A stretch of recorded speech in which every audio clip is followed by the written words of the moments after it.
camera, look camera for you. No, just kidding. All right, well, welcome to the class. I'm actually flattered that you guys think that I know anything. This is just great. You know? A bunch of you guys are from yesterday's class, which is awesome. Because you can get people here the first time, but have them come back again, that's the tough one, you know? Because they don't know what they're getting. So you guys, you know, don't hear any excuses. You know what you're going to get. That's it. The hot sauce tip. The hot sauce tip, that's it, we're done. We're done for the day.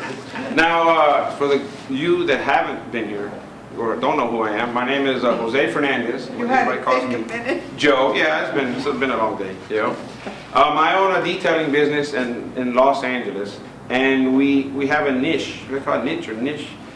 We work on high-end vehicles and aircraft. Now, I'm not doing the picture thing. I thought about it, but we're just going to talk about what has worked for me and how I got into high-end vehicles. So why put pictures? If I did, it would just be to stroke my ego. I don't even need you guys. I just put the pictures in to look at it, you know. So that's why I decided. Memories. Yeah, usually memories, you know. So that's why I decided not even to bother to put pictures. We all know what fancy cars look like, except for in Ocala. Because I put up my brother's bumper sticker to his restaurant on the car, and I put it on his Facebook, and I went. And it was over their head. You know, anything more than a Z28 or a Corvette, it was just over their head. You know, it was just. They were like. And it happened to be a McLaren, an MP4, which is a car that's come out 2 years ago or something. And they, you know what is it? Yeah. So how many people here are in the business? How many people feed their family? So the ones that aren't in the business, why are you here? To hear you talk. Oh, hear me talk. And air conditioned. Huh? Take care of my car. Oh, well, I'm not going to tell you anything how to take care of a car. I'm just here to teach you how to make money. What has worked for me to make money. It may not work for you at all, you know, so I'm here to share it. I'm not a master or anything, I'm not a super detailer or nothing. I've had some experiences in my life to get me where I've gotten now. I'm just here to share them. So it may be a complete waste of time, you know, you won't be sweaty and stuff, AC is nice, you know, yeah. So that's what we're here for, and I'm here to answer any questions you may have. Serve coffee? No, I'm going to serve coffee. You know, well, I'm Cuban, we drink a thing like that and we're done we're good for the rest of the day, you know. All right, so I'm going to open this up and get my notes ready. Or let me bring my notes up. Now, what I do in Los Angeles, the reason I'm in business, you know, those of us that are in business, we're in it for our freedom and all this type of thing, you know, and to make money, but we can make money working for somebody, but I'm not wired that way. I found that out in the Marines. The last place you want to go if you don't like to take orders is the Marines. My dad was telling me, you can't sleep all day, you got to get a job. Aren't you at least cut the grass? I said, man, I'm going to join the Marines. I'm out of here, I'm taking that. Well, oh man, it was bad. From the pot to the pot. So it was good. I enjoyed myself in the Marines. I wish I would have stayed in, actually. I got out just before Desert Storm, and I tried to get back in. And then I go, can I get back in? They go, well, you want back in? And then another guy goes, hey, it's over, we're done. All right. So then I just went into business, you know, went for myself. Let's see, I started out just working for body shops. You know, that's not high-end nothing. You know, I started out working for dealerships. That's, most of the time, that's not high-end anything either. All those kind of experiences is what I call paying your dues. You got to pay your dues. You got to clean barf out of cars. You got to clean mold out of cars. You got to work too long for not enough money. You got to ruin cars. You got to cry. You got to scream. It's all a learning curve. Back in the late 80s, early 90s when I started, we didn't have the internet. We didn't have forums. We didn't have these books. Buddy's my Mike. I mean, Mike's my buddy, so I'm always plugging his book. It's an awesome book. This guy's a wealth of information like you wouldn't believe. I'm not teaching this class. You want that kind of class, you guys can. You know, my class is rub it in and get paid. That's about it. So there was a learning curve. You know, no internet, no nothing. It was just a learning curve to do it. So you have to pay your dues. And if you're smart, you start thinking, wait a minute. I rubbed on this car over here, and it was easier, and it was nicer, and the guy didn't complain about price. Then I rubbed over here on this car, and it beat me down, and I didn't make big money on it. My by the hours didn't work out, and the guy beat me up on price. So of course, I'm gonna start going this way. And the cars are over here with the nicer, higher end cars. You know, so of course, I gravitated to the nicer end cars. And it wasn't so much because the kind of car it was, because it was making big money. Now it didn't hurt that it was something fancy or old or classic or something, especially I'm a car guy. So that's why I took the path I took. So my notes here, I'll refer to now. What is the affluent market? Why do I want rich people for? Anybody want to answer that question? Because they're willing to pay more because their cars, they're more meticulous about the results, I think. No. Okay. What was the question, Joe? Why do we want to chase the affluent market? High disposable income. There we go. They have the money. You said that they're pickier, stuff like that. No, they're not. A lot of them don't know what they're looking at. You know, they can just lock me in the garage for an hour and I can just make noise. I can go, boom, beam, boom, boom, boom, boom. All right, I'm done. And they'll come out and go, oh my God, that's beautiful. You know what I mean? And if you charge them this much money, they go, that's nice. Like, oh, I forgot a zero. Oh, it's beautiful. You know? But sometimes the more you charge, the better they think you are. Sometimes, you know, I don't play games that way, but that's part of what I'm going to talk about. You know, so their standards aren't higher, not usually. If it's a guy that owns a collection and he's in the cars, he may have higher standards. But the average guy has a whole bunch of money, and the average guy doesn't have a whole bunch of money. Their standards are usually about the same because they're not detailers. If it's a doctor, he may not know. He just may not He's got know. one car. He just may not know. So, and you know what? They have a lot of things going on. It seems like the more money you have, the more things you have going on. Right. You belong to things, and you have businesses, and you have people, and you have associations, and they don't have time to spend on policing you or watching you on your car. So that's why they hire me. They hire me, and they say, take care of it. Now, why do they hire me? Because of some of the stuff I'm going to talk about. So they look, they do some investigation to a certain point, and how much investigation or they look into you, it varies, and they go, oh, that guy's good enough. And then you may come in and do one car, you convince them, and then that's it. He don't police you, he don't look at you, he don't nothing. Unless you do a really bad job, it's obvious. So anyway, that's why we cater to that's why I cater to the affluent market. This is really bad to say, but I will say it anyway. I used to say this, and it's just a joke, all right? I used to say poor people suck. That's just a joke, you know. But you know, they really don't. But for business, I mean, they're hurting. You know, when a person of lower income, and that's me, I'm not a rich guy, when they have you detail the car because they need it, they have to have it done, the dog had an accident, or they can't see through the windows anymore, it's more of a necessity. When I'm detailing for the affluent, I'm detailing it as more of a luxury, you know, and you hear the tone of my voice, like a luxury, you know, this is Joe, you're a luxury detailer. Because that's what we want, that's the feeling we want. You know, when a guy has $1 million car, a $600,000 car, you know, you don't need a glass coating on it, you don't need the wax on it, you don't need any of that stuff, you know. So his car is a super high performance monster, and I'm just trying to get that paint to match the rest of the car. Understand what I mean? So that's how I sell it. I don't sell it, oh, you're going to get oxidation, and oh boy, they don't care about it. And what's funny is we do all these coatings to the cars, and they don't keep them on. You know, my clients just flip cars over and over. I got one guy, every 6 months or so, he has 9 cars. Every 6 months ago or so, it'd be a whole other set of cars. You go, wait a minute, 6 months ago, none of these were here. And just kind of that's what they do. You know, why'd you get rid of that car? I didn't like the color of the interior. So you got the identical, something else with a different color interior. So that must be nice. It must be. That's a luxury. All right, so going like you said, you said something about they're picky and their standards are high and something like that. So that's a car guy, right? Because there can be affluent car guys. Don't get ahead of me, man. That's what I'm trying to make. That's the point I'm trying to make. There's car guys, and there's guys that have disposable income, right? Okay, if you have a guy with disposable income, that's not necessarily the client you're looking for. If you have a car guy, that's not necessarily the guy you're looking for. Okay, you got to break this. You got to marry the two. Okay, he's got to be a car guy to a certain point. Maybe not a fanatic and like a lot of us are, but he's got to be a certain degree of car guy, and then he's got to have the money to pay for my services. That's all. I mean, you could love filet mignon and you don't have any money. It's gonna be peanut butter and jelly sandwiches. You can want all the filet mignon you want, but all you can afford is peanut butter and jelly sandwich. You see that? So you gotta like filet mignon, right? You gotta be a vegetarian, and you gotta have the money to pay for it. See how that works? So that's the ticket. I've had guys, a black Ford GT is an example, right? This guy was in real estate, and I'm detailing for one of my real estate clients. He pulls up, and everybody's like, "Wait, you gotta meet this guy. He's got cars. So it's a black Ford GT." And so I run over there, you know, and I look at it, oh, beautiful. It's beat. It's scratched, and it's all beat up. I mean, this is great. And this guy, he's wealthy. And, hey, I'm so-and-so, and oh, I hear you do a nice job. Yeah, I do a nice job, man. It's my daily job, I don't care. Yeah, but you got, no, I don't care. So he just didn't care. So he has money, kind of a car guy because of the GT, but he didn't want to pay it. You know? So that kind of confused me. You know, he's not a car guy enough to take care of it. I guess he was into speed and power and didn't care how to look. You know? So you got to have just the right combination to get that. I've had rich guys, you give them a price and they go, what are you nuts? I don't want you to paint the car. You know? I said, well, Lamborghini, what do you mean? You know, and now that you don't want to do it. You know?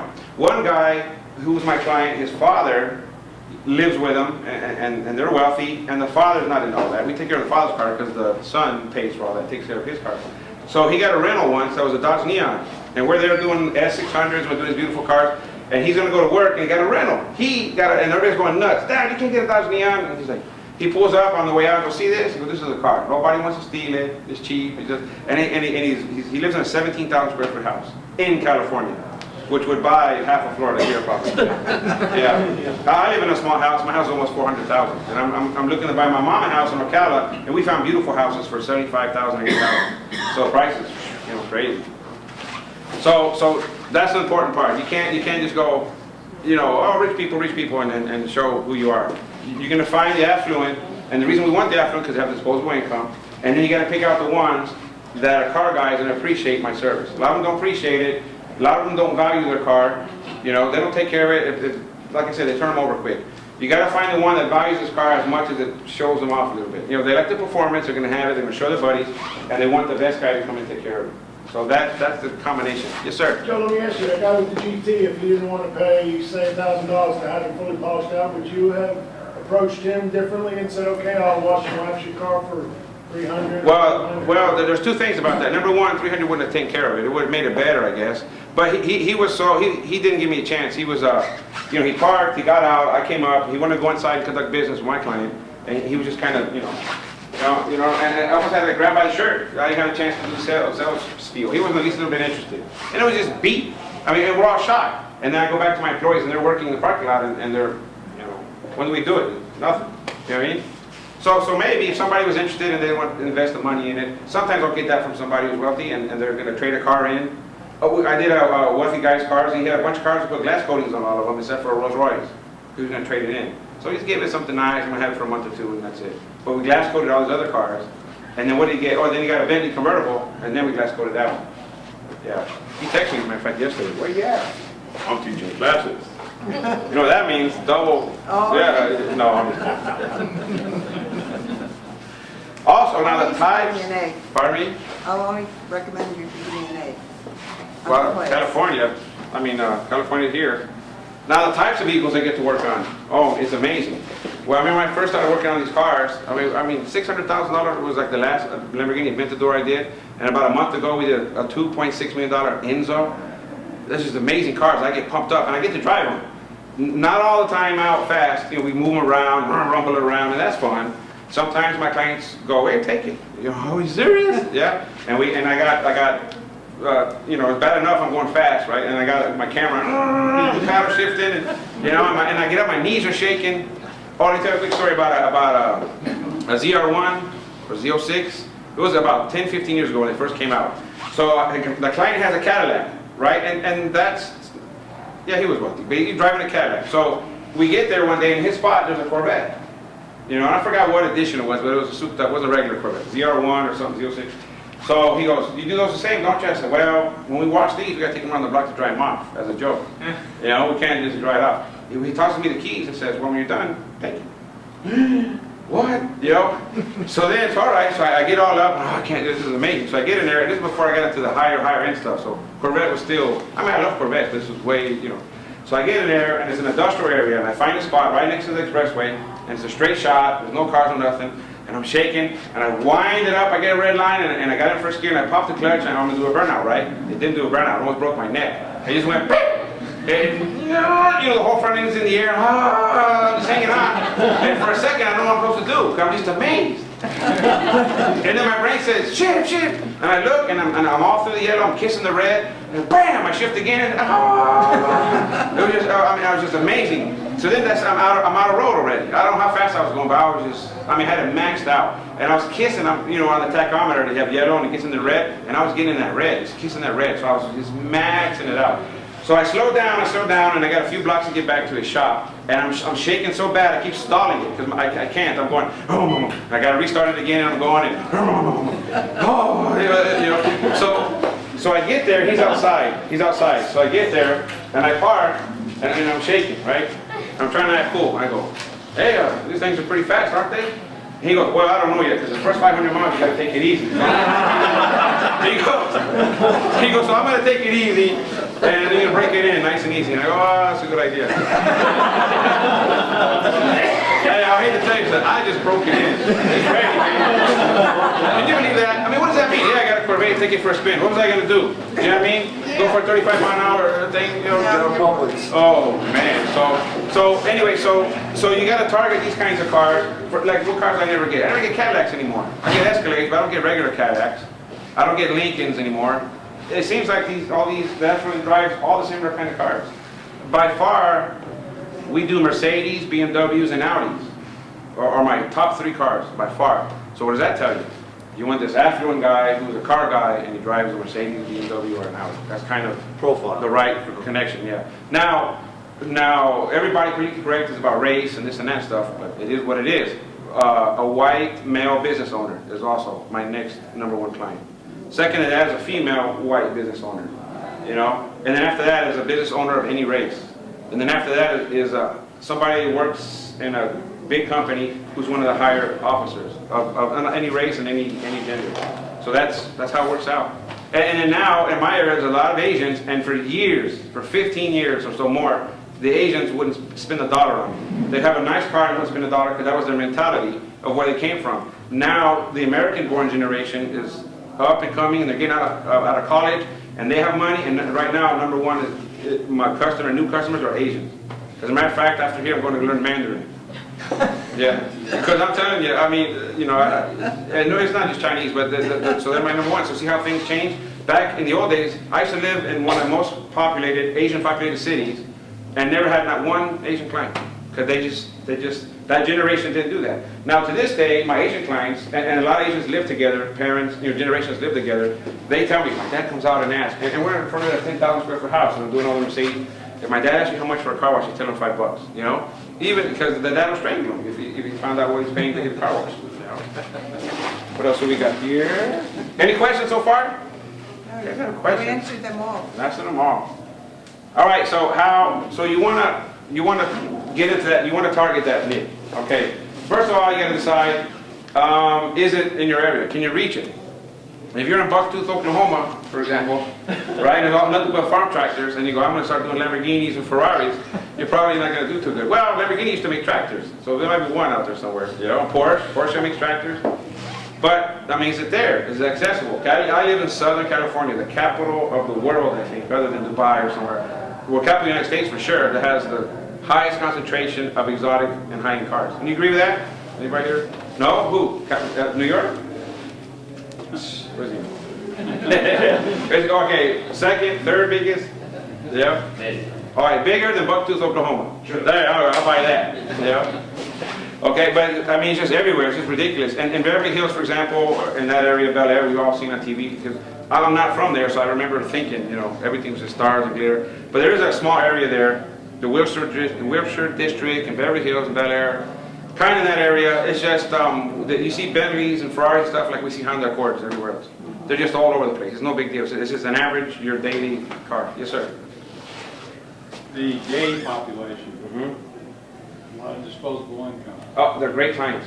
They're great clients, you know. When I go there, I put my shirt on a little bit tighter than I normally wear. No, I'm just kidding. You know. See, I hate to stereotype anybody, but in my experience, and my #1 client, There's well, a big like I article said, in USA Today about it. yeah, well, to stereotype people, you know, I mean, everybody has stereotypes to stick with them, right? Cubans, we love beans, right? Okay, so okay. They seem to be pickier more about things than other people. That's just something that is associated with them. And it's true. So if he's a car guy and he's extra picky and he loves my work and he has disposable income, perfect. You know, you call me in, that's a perfect client. And having a picky client, like I have some very picky clients that made me cry, I mean, just, you know, drive me nuts. But if you work with that and learn, they'll make you the detailer that you become.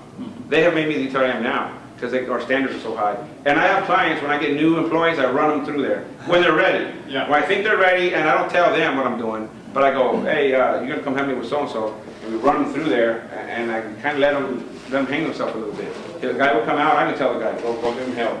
And wait a minute, and it'll be a spec or something somewhere. That's how picky they are, you know, but, you know, we got to get them at that level. This guy's paying, he's not paying cheap. You know, And all guys, everybody wants a good deal. No matter how much money you got, you want a good deal. You never want to feel like you're getting taken advantage of. So I don't take advantage of them. But I do a great service and I charge fairly for it. You know, no matter how much money you have, that's fair. We all like that, right? Nobody wants to be taken advantage of. You know, I don't make on dime. I do a lot of stuff for free, but I get paid. You know, the service they're giving me, it's easy work, and I get paid. You know, compensated for it one way or another. Yes. You still work on the cars, or do you have your help do it? Man. Back in 2007, 2008, 2009, I had 2 trucks to go out and I would work on the cars, and I was miserable. I was miserable, especially when they got something real cool and real fancy that I wanted to work on. So I'm getting older now, and I want to kind of come out of the field, but I'm just coming out just as a partly out of the field. So as we speak right now, everything is set up with AdWords and advertisements. Anybody watching from Los Angeles, that's your warning. I'm spending a lot of money on it. I went into debt a long time ago. I invested in Florida. I went into debt big time. Never filed bankruptcy. It was nice and easy. Worked it off and paid it off. And this March, I'm debt free. So now I got income to do what I want to do. So to answer your question, I'm going to accept. We're talking about affluent. I'm going to come down a little bit on what cars we're going to target. I'm going to have my guys take care of it because there's a lot of money there. Yeah. There's a lot of money there. Well, here's another reason why I went affluent. I'm a small company. Me and 1 full-time guy, sometimes 2 full-time guys, 2 or 3 part-timers when we have something large. Now, I can't do a whole bunch of lower-end stuff. And there's plenty of people that make tons of money doing a bunch of lower-priced stuff. Walmart, for example. Isn't Walmart, it'd be the 5th or 6th biggest country in the world for the money they generate. They sell a whole bunch of cheap stuff. Okay, I'm not set up to do that. I can't, with 1 van or 2 vans, do a whole bunch of lower-priced stuff. So I pick ever so often something more expensive. You know, we do less work, less volume, but we charge more for it. And we have to, and if you charge more for it, we got to do a better job and a better quality of work. You know, so that makes sense on that. Yeah. But so I'm gonna start accepting more of the lower price stuff, so I can get out of the field. But anytime something cool comes up, I'm gonna come running out. You know, and I never want to lose my touch. I've seen guys who are. I got a guy. He was an electronic engineer, and he made a lot of money. He started from nothing, came from Taiwan, made a lot of money, and has his business, and he's not an engineer really anymore. Now he just runs a business and spends his money. And so I asked him, I had an electrical question, and he didn't really know.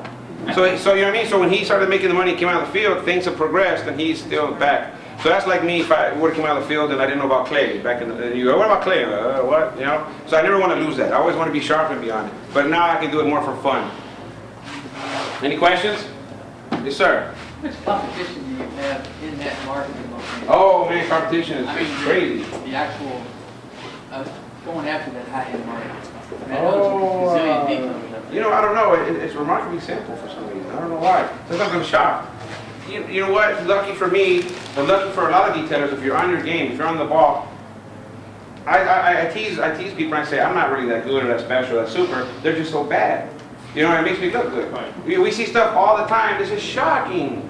Hey, I have a client, a very wealthy client. I have the keys to his cars, have the remote control, and we go every single Monday. And months go by, I don't see him. And I email him a bill, boom, boom, boom, and it's like getting a check, like if I had a regular job. And whatever it needs, just do it. And I'll put a notation. If it's more, you know, if it's something small, I'll just do it. But if it needs something more, his dog had an accident in the back, so I took care of it, you know. And I put a little money on there, but he was happy to pay me. What was I getting at? I forgot. I got his keys. I got the remote. So he's golden. This guy's golden. He's not picky. He is a car guy. He's got a Porsche Carrera. He's not picky. He has the money for it. Why did he had detailers before. Why did he use his detailers before? Well, I'll tell you why. He has 4 vehicles. He has 2 two-car garages. These 2 cars were a Bentley and an S-Class. No, Bentley and a Jeep Cherokee. The remote to these cars work this garage.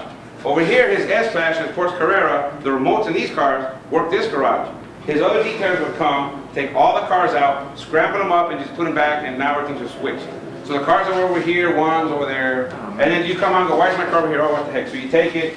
Now I can't close the garage door. I got to get out. I got to close the garage door. He says, that would frustrate me to no end, he said. And he lost his client for something that stupid. That's what it is. You know, and then they were doing, I seen their work when we got there. The cars needed a lot of love. They needed to be gone through. And he was happy with that level of work. You know, so that was good enough. He didn't realize how bad that work was until we started doing better work. And wow, you know, I didn't know. But he was happy with that, and they just switched cars around and he lost it. That's stupid. So guys are doing stuff like that all the time, and it kind of drives me nuts. As a business, I don't go good, I got him. It drives me nuts because that makes all of us look bad. Well, you just asked the question implicitly. I don't know if you do when you actually meet the client for the first time. What happened to your last detail? I do it all the time. They call up and go and say, I was using a guy, and I ask all the time, what happened to him? They usually take off, they go out of business, or whatever. If we go in the price, switch the cars around. yeah, switch the cars around. That's only that one guy. That's just amazing. I'm They just saying, switch the cars that's around. important with them. So all right, you decided who you want to go after. You decided who your target is, right? What's the next thing? You got to become a legitimate business, no matter what you're doing. If you're going to sell hot dogs, or walk dogs, or clean cars, become a legitimate business. Get licensed, get insured, all that type of thing. That's the foundation. Build on that first. Even if you're going to go low end, you got to do that first. So make sure, and that includes insurance, especially if you're going to work on the high-end cars. The prices are astronomical for stuff that, we detail for Bugatti. You guys know the brand Bugatti? 12 Bugattis I got to take care of. First, and then I call my insurance guy, and it was like, shh. And I'm covered for $1.5 million, and a lot of those cars are 2 point something. So I told Bugatti, I don't have the money to cover the car if I destroy it. And they were cool with it. They were like, all right, what do you got? So I could repair it, but if we destroy a car, maybe we did something, the thing burned to the ground, or let it roll into the ocean. Or, What about if someone comes in and steals the car? well, that ain't me. Well, I'm a mobile detailer. So, for a Marine, they might take a car from me. So. No, I'm just kidding. Well, if I had a shop, I'd worry about it, but I don't have a shop, mobile detailer. They Okay, all right. can, once I get paid, they can take it. No, I'm just kidding.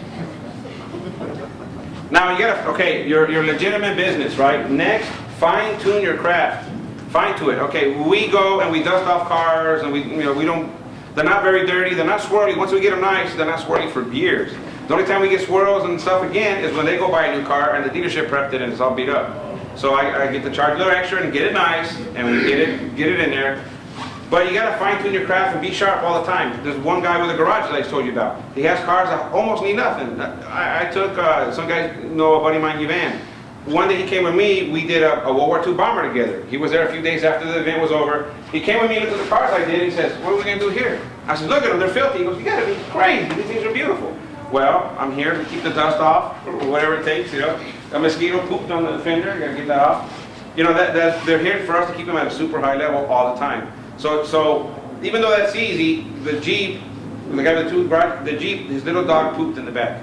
Okay, I know how to take care of it. We have the equipment to take care of it, we can take care of it. Once in a while they'll have an accident, they'll get a scratch, a bump, a paint transfer, something on the wheels. No matter what it is, I got it. No matter what it is, I got it. So most of the time we're just light touch on all the cars, keeping them nice, but when something happens, we step up all the time, no matter what, and take care of it.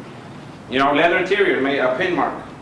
How do you take care of that? Well, I don't know, I just dust off the car, so why are you asking me for it? So you fine tune your craft. We're hardcore, all the way, full blast detailers. We're not just foo-foo guys, And on an occasion, I can take old cars, beat up cars, to prove that. You know the video that we talked about, the video of the minivan that was beat up? Okay, I normally don't get minivans, but I had a minivan, I did a video on it, and that was just to fine tune my craft, and I made a video and stuff. Okay, that was a volunteer. She was a single mom, things were tough for her, her minivan was beat, and I told my wife, who's a friend of hers, go get her minivan. One of the reasons was, I haven't done a dirty minivan in years. Let me see if I still got it. And boom, I got it. All the stains came out. I didn't reintroduce dirt.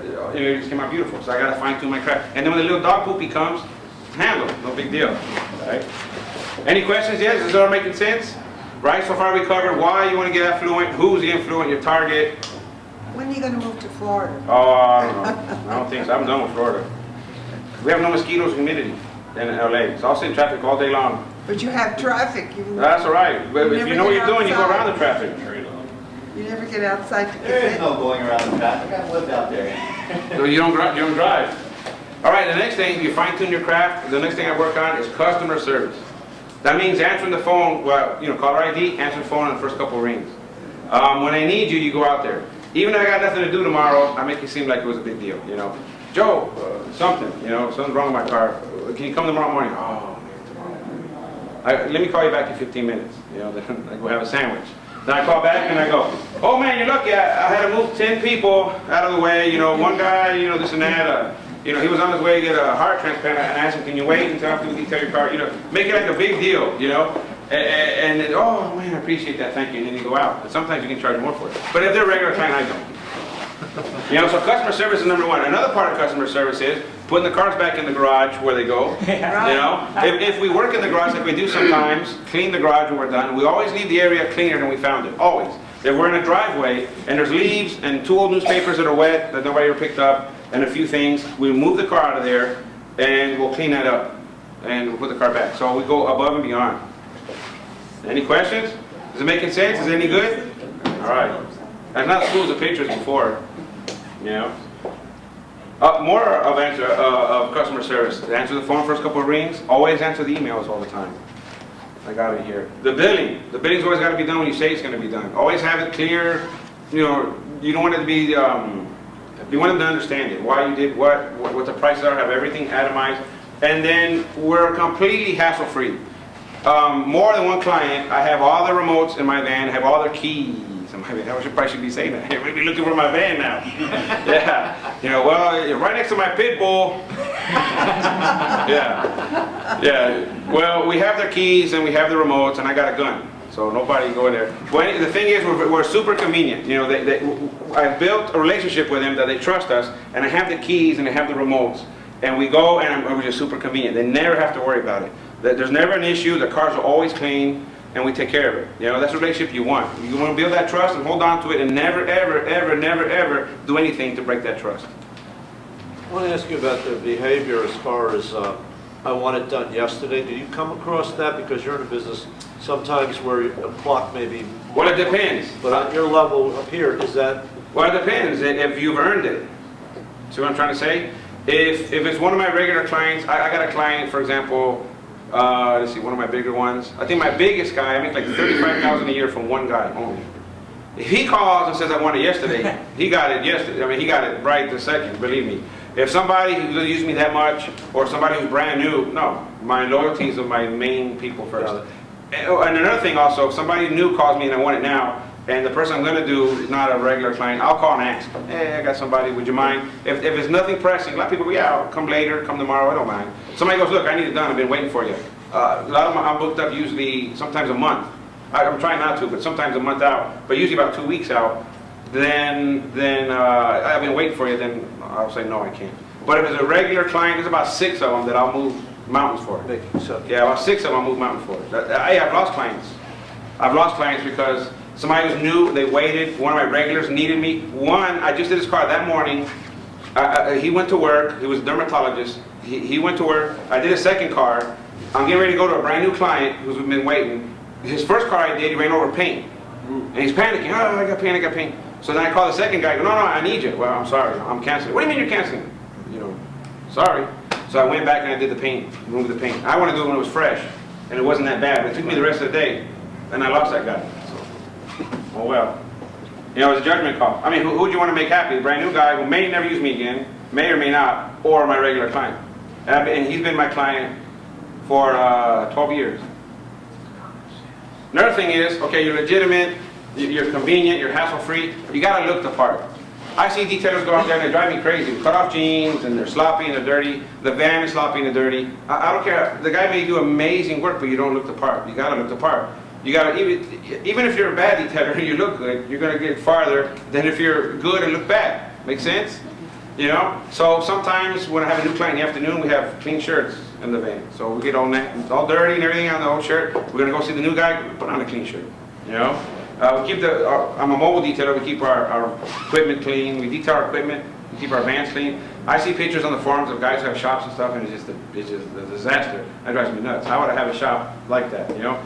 That reflects on what you do, or people, it's perceived how you're going to work on the car by your shop. A lot of times it's not true. A lot of times shop is beaten, they do beautiful work, but that's not my style. You know, I want to look the part. So I got to be the part, but I want to look the part. Target my niche. Now, people that have the affluent, like I said, are no different than anybody who's not affluent, right? Everybody wants a good deal. They want to get their value, their money's worth out of it, you know? So always deliver. I don't play games. I don't price something. It's $200. It's not $199. You know, I just not my style. You know, we can talk all day long about how the tests have been done. That's just not my style. You know, so trustworthy, convenient, and don't play games with them. Give them a good deal. Don't nickel and dime them. You know, this is this much, this is that much, this is that much. Keep going back for more money. Charge good for it, and just take care of it. Hassle free. You know. Any questions so far? Yes. How do you generate leads for aircraft? For aircraft, I'm not very big in aircraft. I don't like aircraft. You know, but that's kind of changing the subject. But you know, aircraft. Even though the affluent use aircraft and have aircraft, they're not the ones that hire me. They're usually kept somewhere at a hangar, and that company in charge of that hangar takes care of the aircraft. So that's the person you got to sell. You know, and that's like working for a dealer, kind of. Right. So it can be done, you can make money at it, but I'm just not big on it. I have clients that own airplanes and they don't use me. It's somewhere and they gas it and they get it ready and they clean it. I have no idea. Yeah, so there you go, right? He comes to a class on how to steam broccoli and he's asking me, how do you make onion rings? I have no idea. What about boats? I don't do boats. I turn them down. Imagine all this trying to get out of a boat, you know, getting up there and then you got to reach under here, and I just hate boats. I hate them. And I've been blessed that I'm at the point in my career that I can pick stuff and turn stuff down. And boats, you're guaranteed, no boats. I just hate them, you know. Anyway, I'm Cuban anyway. We're not getting back on a boat. We made it here. We made it here. Made it Yeah. Did you ever try being a comedian? No. You know, people say that all the time. Well, it's about 50-50. Half of the people say you should be a comedian. The other half say you should be a bikini model. And I'm just trying to decide what direction I want to go in. I'm both. And I'm going easy today because we got to get through this. How am I doing about time? Oh, I got time. You got two? How about both, huh? The funny bikini model. All right, so marketing. How do we reach the rich people? You know? Standing on the corner with a sign that says, I need to feed my baby mama, ain't gonna work. But ask me how I know. What you gotta do is, you gotta just get noticed. Whatever it takes or however it takes to get noticed, you know? When I decided that's the market I want to get into, and those are the kind of cars I want to work on, there's nothing like face-to-face. You know, you can play games and postcards, and I spend thousands and thousands. If you're a small business, don't act like Walmart or don't act like Sears to try to get clients, because that's not going to work. That works for them. I think, you know, they throw, what do they call it, throw spaghetti in the water with sticks or something like that. You know, they got to throw a lot of spaghetti and just a noodle or two or stick. That's way too big and way too much money for my size business and probably most of us here. Right? Everybody agree with that? Yeah. So you want to be, like I learned from my buddy Rennie, you want to be like a sniper. You know? You want to I want to pick him, I'm going to go after him. He has to meet all my criteria. He's rich, he's got a nice car, he's a car guy. You can tell he's a car guy. If he's driving a BMW, that's usually a car guy. If he's driving an M3 or an M5 or something, that's even more extra. If he's driving a Mercedes, but it's an AMG, or it's an AMG that's been lowered, it has rims, that's extra. He's even more of a car guy, you know? So you target that, and then face to face, you know? Car shows, cars and coffee type deals and stuff like that. Go there, talk with them, you know, about that. Now, when I decided those are the kind of cars I wanted to get, and sometimes you'll get them by mistake or you got one. You know, people are just calling you up, this guy needs a car done. It happens to be one of those. I exploit it to the max, like you would not believe. And to this day, I still do it. On the forums and on Facebook. I'm here today because I'm so good at that. I may not be the best detailer, and I think I'm far from the best detailer, but I'm good at promoting this fat face, you know? And that's why I'm here today. For some reason, Max, the owner of the thing, thinks there's value in me and sees the cars that I do, you know? And that's just the same thing that got me here is the same thing why people hire me, you know? Now, play the part. Okay, you can't play the part if you've been doing Toyotas and Hondas all the time. So do those real good and still learn your craft and be an appropriate, a legitimate business. All that still counts, even if it's a Honda or Toyota. Put your heart into it and make them thrilled to death. And little by little, you start bumping up. One day, you're going to get a Ferrari. Okay, first thing that's going to happen, you're going to be nervous. You're going to be freaking out. You can't sleep the night before. You're going to get a Ferrari, you know? Now, I tease, I'm just burned out on a Bugatti, you know, and that's just a joke, you know, but I'm just not nervous anymore. You know, now it's just a car. We know our way around the car. The coolest thing is when somebody gets an expensive car and they know how to work it, and follow me, the emergency brake, that's how you start it, you know, that's how you open the back. Hey, you know, you can do this, you know, to me, I just love doing that. So, but when you get that first Ferrari, go and get it beautiful. Work on it, be sharp. You learn your craft, you practice it. When you practice your craft and you're sharp on it, you're gonna be confident. So don't be cocky. Nobody likes cocky. Just be confident. Be humble, be confident. Go in there and make that thing look beautiful, and then exploit it. And what that means is take pictures. Take tons of pictures. Talk about it. Put it on the website, all that stuff. And if you get 2 Ferraris, you can go, yeah, every time we do a Ferrari, well, you got 2 of them now, right? Nobody knows how many it's been. So I've played that role before, And then now you can go to the shows. And we didn't have the smartphones, but now you can do 1 Ferrari. You only do 1 Ferrari ever in your life, and you see a guy with another Ferrari, and you go, "You like your Ferrari detailed?" Because oh, I did this one last week, So it looks like you've been doing Ferraris all your life, and you haven't. So is that it's not lying? It's just I do Ferrari. I'm confident. You like yours done, and that works. They'll get you. And usually those kind of guys, depending on the year Ferrari, the model. If it's an older one, they may just have 1, but the newer guys have more than 1 Ferrari, in my experience. So that makes sense? Do what you're going to do and exploit it. Now with Facebook and YouTube, there's no reason why all of us can't be famous. Like world famous. All that's for free. Can you believe that's for free? I hear all the time, even here, oh man, your videos, you're funny, you nice cars, they're all for free. It doesn't cost anything. And then Facebook, I'm always on Facebook. And I get clients from Facebook. And here's another thing, you're rich, you have an Aventador. I took pictures of it. Okay, you want to get your ego stroked. That's why you have a $600,000 car. Right, it's got a gazillion horsepower. You can do nothing else with it. Hey, you're on Facebook? Hey, I got pictures. Can I tag you? Okay, boom, boom. I tagged you. And guess who's in all next to your car? Oh, my van's in the background. Okay, now all the guys that you're friends with see me and everything, and you're happy with the car, and boom, I got more. The orange Aventador, he's friends with a guy with an orange Italia that's on my Facebook, and he's friends with a guy with another. I got 5 minutes? Okay, we're going to take a break 5 minutes. I need another hour. Now, I'm almost done anyway. Well, you know what I'm going to do for 5 minutes? Okay, the marketing real quick, the marketing. What I did, I'll tell you one thing. You can't do the postcards and the flyers and gazillions of people like that, right? You got the hook and you can pull me off? No. What I did was, when you want to buy a house, you can go to these websites, you can punch in what you want. You know what I'm talking about? I want 3 bedrooms, I want whatever. Okay, what price range are you looking for? So I want gazillion or more. You see what I mean? Not gazillion, but I want to a certain amount or more. Find me those houses that are for sale. So boom, boom, boom, boom, boom. These houses are the neighborhoods. We have gazillion priced houses. All right, I took the address. I went to a mailing list company, and you can order whatever. I want people with blonde hair. I want fat people. I want old people. I want Hispanics.